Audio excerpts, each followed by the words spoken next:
पांचवें दिन अमेरिका ने हिंद महासागर में एक बड़ा हमला किया है। अमेरिका, इजराइल और ईरान के बीच चल रही जंग अब समंदर तक पहुंच चुकी है। अमेरिकी सेना ने समंदर में ईरान के 20 जहाजों को नष्ट करने का दावा किया।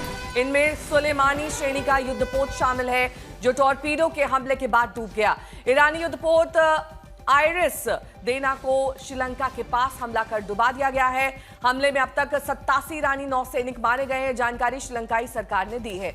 अमेरिकी रक्षा मंत्री पीट हेग्सेथ ने बताया कि हिंद महासागर में अमेरिकी पनडुब्बी ने ईरानी जहाज को टॉर्पीडो से निशाना बनाकर डुबा दिया। श्रीलंका की नेवी ने 32 घायल नौसैनिकों का रेस्क्यू कर उन्हें अस्पताल में भर्ती कराया है। जहाज पर लगभग 180 नौसैनिक सवार थे। लापता लोगों की तलाश के लिए सर्च और रेस्क्यू ऑपरेशन जारी है।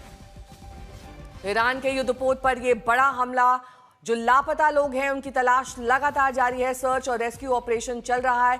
180 नौसैनिक बताए जा रहे हैं जो इस जहाज पर सवार थे।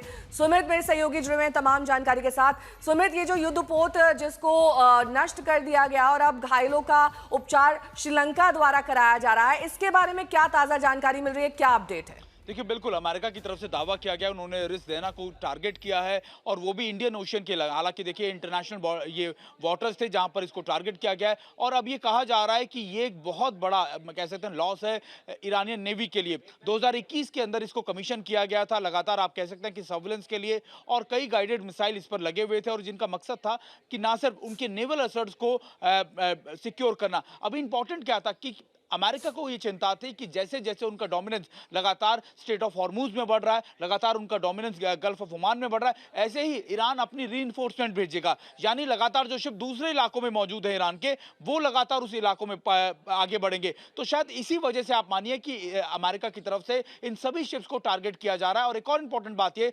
कि अमेरिका की तरफ से दावा किया गया 27 फरवरी से ये ऑपरेशन की शुरुआत हुई, जिनको ग्रीन सिग्नल मिले। लेकिन अगर लगातार इन टारगेट्स का सर्विलेंस किया जा रहा था, इन नेवल बेसिस का, इन नेवल शिप्स का सर्विलेंस किया जा रहा था, उनकी इंटेलिजेंस की जा रही थी, तो आप मानिए कि ये उनके टारगेट पे पहले से मौजूद थे। अमेरिका ने इनकी तैयारियां पहले से कर रखी थी और सिर्फ जैसे जैसे उनके फेज वाइज ऑपरेशंस आगे बढ़ते गए, उन्होंने इन टारगेट्स को अचीव करना शुरू किया। नया ठीक है, आप बने रहिए हमारे साथ। इस बीच तेहरान सहित कई शहर एक बार फिर धमाकों की आवाज से दहल गए हैं। अमेरिकी सेंट्रल कमांड ने एक्स पर एक वीडियो जारी किया है। इस पोस्ट में ऑपरेशन एपिक फ्यूरी को एक ऐतिहासिक उपलब्धि बताया गया है। वीडियो में कहा गया कि ईरान के खिलाफ लंबी दूरी की सटीक मारक मिसाइल्स का इस्तेमाल किया गया, जिससे अमेरिका को अभूतपूर्व मारक क्षमता हासिल हुई है। तो तेहरान सहित कई शहरों में भीषण धमाके हैं। ये प्लेटफॉर्म एक्स पर वीडियोस भी जारी किए गए हैं ताकि इसकी पुष्टि की जा सके। ईरान पर मारक मिसाइल से यह हमला किया जा रहा है अमेरिकी सेना द्वारा, और अमेरिकी सेना ने ही ये वीडियो जारी करके इसकी पुष्टि की है। मिसाइल फायरिंग लगातार जारी है ईरान पर और इसका वीडियो इसकी तस्दीक करता है। ऑपरेशन फ्यूरी को ऐतिहासिक उपलब्धि अमेरिकी सेना द्वारा बताया गया है। अमेरिकी हमलों की ये नई किश्त